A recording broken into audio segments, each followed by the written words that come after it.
I want to introduce a term today, a term that honestly explains a lot of relationship dynamics.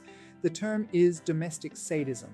And no, I'm not talking about physical violence, I'm talking about something much more subtle, psychological violence inside everyday relationships. You've probably heard people say something like this: I'm attractive, charismatic, interesting, but very few people can handle my personality. Not everyone can cope with my strength. Maybe you've heard it. Maybe someone even said it about themselves with a little bit of pride, and that's the interesting part.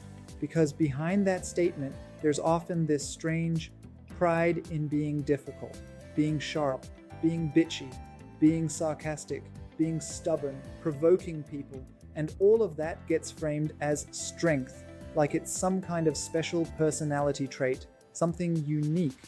And then the person starts waiting for that one partner. You know, the mythical strong one, the one who will be able to handle them. But let's remove the romantic packaging for a second. Let's just look at the behavior. What does it actually look like in real life? Usually it looks like this: doing things out of spite, acting purely on principle, poking at someone, provoking them, testing their patience, trying to prove a point, trying to show who's in charge, trying to take control. In other words, it's systematically creating emotional discomfort for another person just to feel powerful.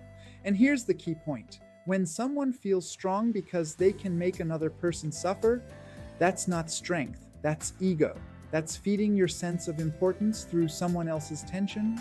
Domestic sadism is when toxicity gets rebranded as personality, when nastiness gets called charisma, when the need to control people gets framed as principled character, and the most dangerous moment is when it becomes a source of pride, because then the person stops questioning it.